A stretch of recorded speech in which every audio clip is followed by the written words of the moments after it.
Assalamualaikum Bu. Waalaikumsalam, silakan duduk. Iya Bu. Makasih. Bu, saya tadi udah WhatsApp Ibu. Oh iya, ini dengan Lulu kan? Iya Bu. Dulu. Bagaimana Lulu kabarnya? Alhamdulillah saya baik Bu. Lu sendiri? Alhamdulillah baik. Lulu tinggalnya di mana? Ini Bu, saya tinggal di Kaliwates, di Jember. Kaliwates Jember. Oh, dekat dong dengan sekolah. Iya, saya deket sama sekolah SMP 4. Oh, Gini Bu, sebenarnya saya tuh takut dan ragu sih Bu mau melakukan konseling ini. nggak usah takut dan ragu. Di sini Ibu sebagai konselor membantu menyelesaikan masalah konseling dan me- menemukan membantu menemukan kesulitan. Oh iya Bu, jadi gitu ya Bu. Menurut Lulu, apa itu konselor dan konseli dalam proses konseling? Kalau menurut saya sih Bu, proses konseling itu untuk menyelesaikan masalah pada siswa. Sebenarnya yang kamu katakan itu keliru. Ibu sebagai konselor berperan sebagai fasilitator menemukan jalan keluar yang kamu hadapi, bukan menyelesaikan masalah yang kamu hadapi. Oh iya, jadi gitu ya Bu. Tapi saya insya Allah akan aktif dalam proses ini. Tapi saya tidak ingin Bu banyak teman-teman saya yang tahu tentang saya. Kamu tidak perlu khawatir. Dalam konseling ini ada kode etik menjamin kerahasiaan ini, jadi orang lain tidak akan tahu. Iya Bu. Jadi gitu ya Bu. Iya. Sebelum kita mulai konseling ini, mari kita atur waktu yang kita sepakati. Menurut kamu 30 menit cukup? Itu sudah lebih dari cukup Bu. Baiklah, kita sudah menyepakati waktu konseling ini. Coba ceritakan masalah yang kamu hadapi. Jadi gini Bu, belakangan ini tuh saya sering kena marah sama guru-guru, sering dimarahin ini itu gitu ya gitu Bu. Dimarahin, kenapa? Mungkin karena saya tidak mengerjakan tugas Bu.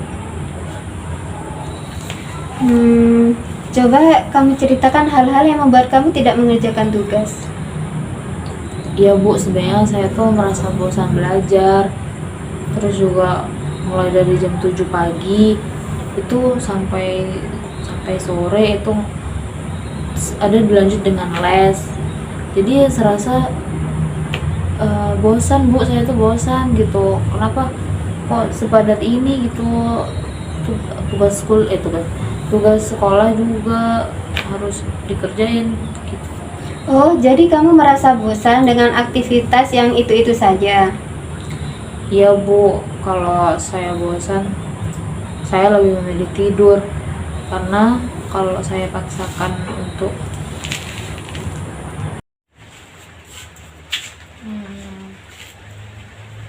kalau saya ngerasa bosan Bu, saya lebih memilih tidur.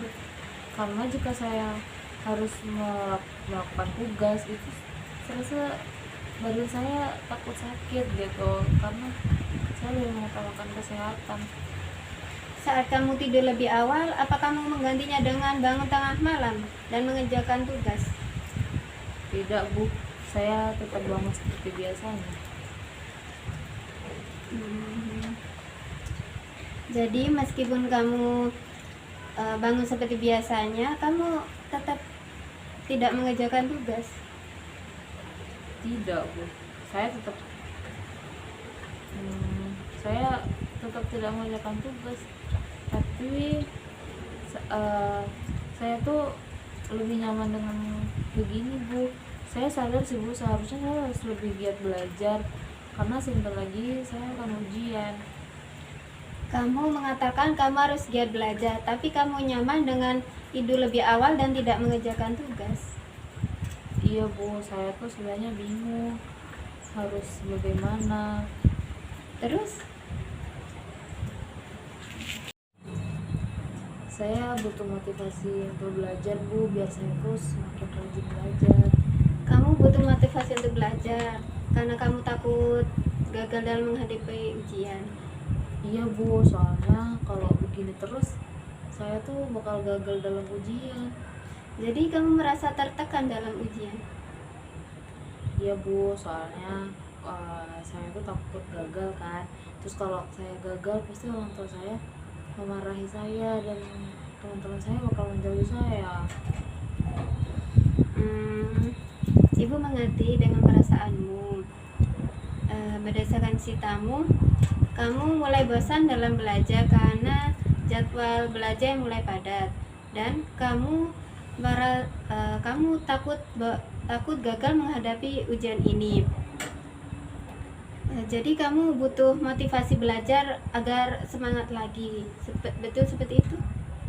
Iya Bu, betul. Ibu paham apa yang kamu rasakan. Memang pada dasarnya akan cepat bosan jika melakukan aktivitas yang itu-itu saja. Apalagi dengan seumur kamu yang ini. Biasanya orang-orang menghabiskan waktu weekend itu bersama keluarga, jalan-jalan bersama teman-teman. Iya Bu, itu benar sih Bu, begitu kadang-kadang. Sekarang apa yang membuat kamu semangat lagi untuk menghilangkan kebosanan? Kalau saya sih Bu, biasanya kalau lagi bosan tuh saya mendengarkan musik, terus jalan-jalan sama teman-teman, terus juga ke bioskop untuk menghilangkan rasa penat sama aktivitas yang membosankan ini gitu. Nah, sekarang kamu sudah tahu cara menghilangkan kebosanan. Rencana kamu selanjutnya bagaimana? Saya ingin mengatur ulang jadwal belajar saya Bu. Saya nggak mau gini-gini terus. Saya ingin merencanakan jalan bersama teman-teman itu cuman 2 kali seminggu gitu, biar lebih banyak ke waktu belajar, untuk biar nggak gagal dalam belajar juga. Bagus, kamu telah menemukan solusi masalah yang kamu hadapi. Dan apa kamu mau melakukannya dengan sungguh-sungguh? Iya Bu, saya bakal sungguh-sungguh sama belajar ini, karena saya nggak mau gagal. Saya mau mengembalikan prestasi saya yang dulu. Ibu yakin kamu bisa. Kamu adalah murid yang berprestasi. Kamu tahu yang terbaik untuk kamu. Iya Bu, saya berjanji akan lebih giat lagi belajar. Saya akan pasti berhasil dalam ujian ini, biar nggak gagal. Ibu sangat senang dengan antusias yang kamu lakukan. Nah, selanjutnya apa ada yang mau disampaikan lagi? Saya rasa sudah cukup Bu, sampai sini saja. Kalau sudah cukup, Lulu harus bisa mengatur waktu dan meluangkan weekend untuk bermain bersama teman-teman agar dapat menghilangkan kejenuhan yang Lulu rasakan. Ya Bu, saya akan berusaha untuk tidak merasa jenuh lagi, karena saya akan sungguh-sungguh dalam belajar. Ibu senang sekali mendengarnya. Bagaimana perasaan Lulu sekarang? Saya lumayan lega Bu, karena udah terungkapkan dengan Ibu juga, terus juga bisa tahu gimana jalan keluarnya buat masalah saya. Jadi setelah konseling ini berakhir, apa yang mau Lulu lakukan?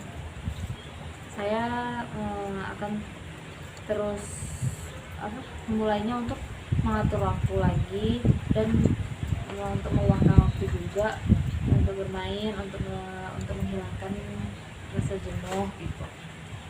Bagus, semoga Lulu bisa bersungguh-sungguh. Sekarang konseling ini bisa diakhiri. Ya Bu. Semoga kalau ada masalah bisa mengunjungi Ibu lagi. Ya Bu. Kalau gitu saya pamit dulu ya Bu. Makasih buat solusi dari masalah saya. Ibu sangat membantu saya. Kalau saya dulu ya. Ya, Assalamualaikum. Waalaikumsalam.